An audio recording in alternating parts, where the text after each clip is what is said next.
This is perhaps the greatest sonnet by Shelley and of course one of the greatest poems in Romantic literature, specifically the second generation of Romantics. Hello guys and welcome back to another video about literature. My name is Sohail, and if you're interested in topics related to literature, reading, literary criticism and so on, hit that subscribe button to watch my future videos as well. And today we are going to talk about Ozymandias, a poem by Percy Bysshe Shelley, a Romantic poet, which is a very famous and important poem in English language, in English literature, with great ideas and great themes.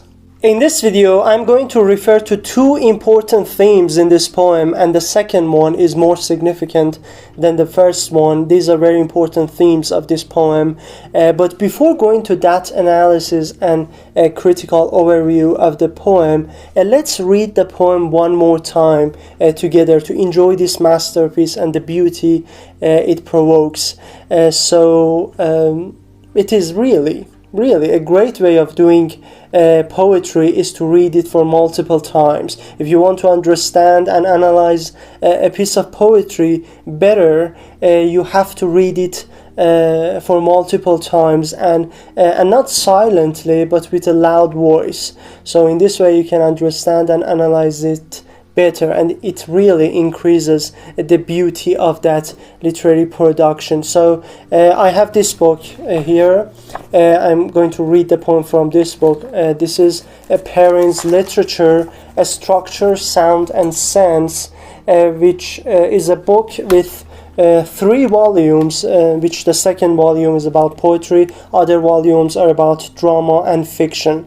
So this is a very basic book about literature. It is written for students of English literature, but it has a great collection of masterpieces from literature, and Ozymandias is one of them.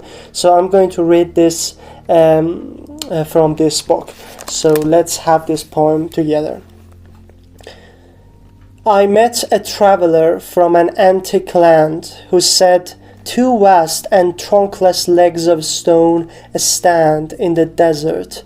Near them on the sand, half sunk, a shattered visage lies, whose frown and wrinkled lip and a sneer of cold command tell that its sculpture well those passions read, which yet survive, stamped on these lifeless things, the hand that mocked them and the heart that fed.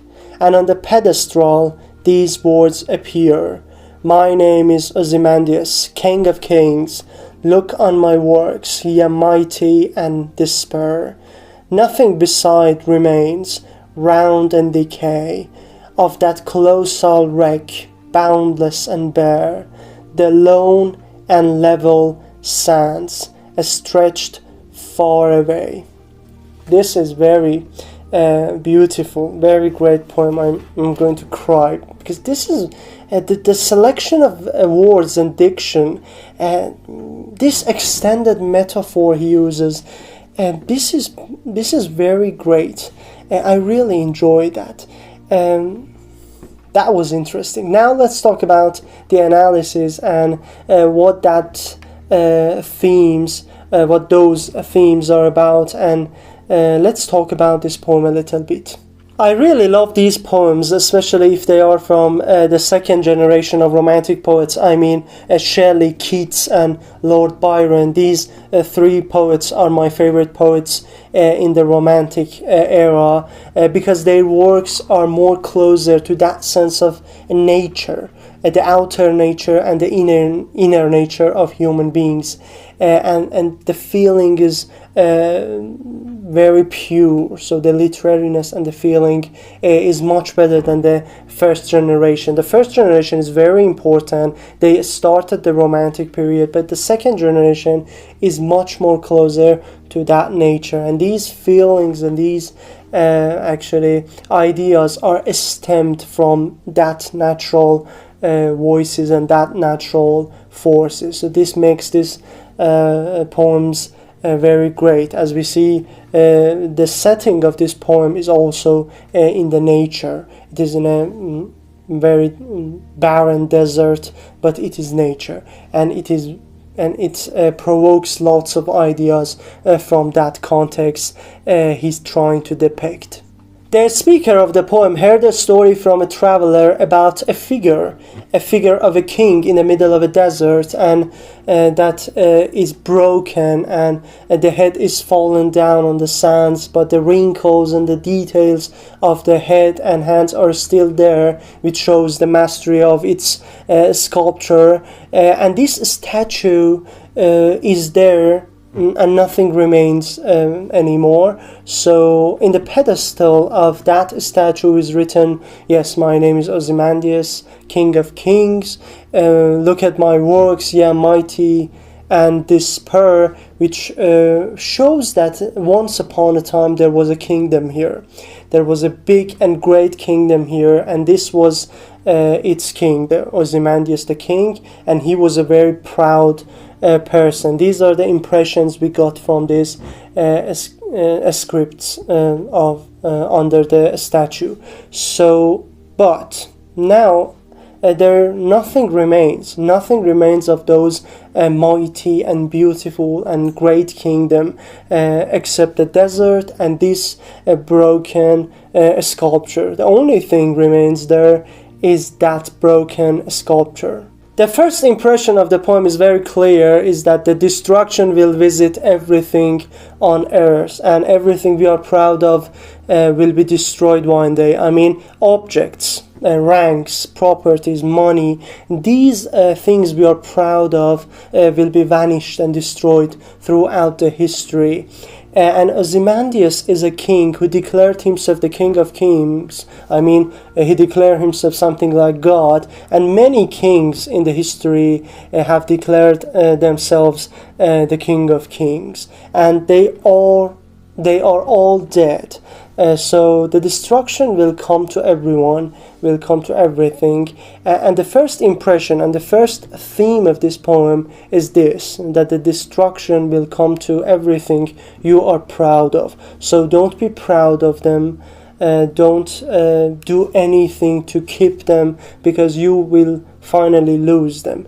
You need to keep more important things, more valuable things in your life, that after your death they will be your symbols, and they symbolizes you, and you will have that immortality which Shelley talks about in this poem. We are going to talk about it more in the second theme of this poem. So the first theme is the destruction of everything earthly and everything we have here. This will destroy, this will be destroyed, this will be destroyed. But the character I have will remain, whether it be a good character or a bad one. The statue of Ozymandias not only symbolizes the political power in all parts of the world and all kingdoms, but also this statue is a kind of metaphor for the pride and hubris of all humanity in all of its manifestations. And this is a very important theme, and this is the human nature, that all living things must die one day, and all kings in the history have forgotten this fact, but one day they come to it and they must face it. So this is one of the most important themes of this poem. So this is the primary theme of the poem. The second one is more important and shows the genius of Shelley in depicting the power of art. The significant point is that among all those powers, all those wars and buildings and beauties of Ozymandias and his kingdom, only this statue, this broken statue, and the script below it remains, and nothing else is there except a barren desert. This shows the power of art and also the true meaning of immortality. Ozymandias was once a great king, but now the only thing which is left from him is this statue, which is made by that masterful sculptor. And this sculpture is depicted by Shelley as the sign of art generally. So this sculpture can be a sign of poetry, and that sculptor is the poet. So this is a kind of artistic work, and from all those powerful and mighty kingdom, only this remains, which shows that everything in the history is doomed to vanish and destroy, but not the artistic work. And the art and artistic works will remain for centuries and for ages. And this is a very great and beautiful idea, which was first presented by Shakespeare in a number of his sonnets, and now we see that Shelley is also using that theme, the immortality of art and the power of it to remain and exist throughout the history. And if you imagine this idea for a second in your mind, this is very interesting, the idea of immortality throughout the artistic works. I mean, we are talking about Shelley right now. We just mentioned the name of Shakespeare, and it seems that Shakespeare is sitting here and Shelley is sitting here next to us, and they are hearing our critical views about these poems. They are hearing, we are reading these poems, and this is a very great idea. I mean, they are alive. And this is the true immortality, and these texts and these poems survived a number of years, and they will be survived in the ages to come. And I don't know, 1,000 years later, people will read these poems and they will be amazed by the beauty of these works. And this is the true meaning of immortality. So the lesson we are getting from here is that we should not be proud of our properties, our money, our rank, our status in the society. What we need to be proud of is our character. Is our influence to other people. What is our artistic work? What is our character? What it is that remains after our death? This is very important to think about. This is one of the greatest questions of philosophy as well. What is the meaning of our lives? And when we die, what happens? And what people will tell about us, what people tell about Sohail in the next 100 years later. So this is a very important question we need to ponder, and this is the magic of literature. This is the magic of art. We need to think about it, really.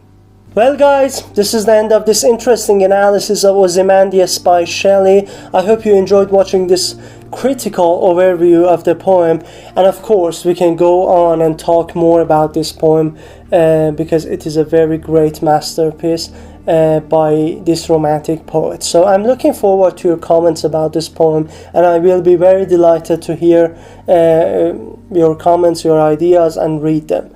So this is the end of it, and be sure to subscribe if you find my channel and the videos helpful and interesting. Thanks for your attention. Take care.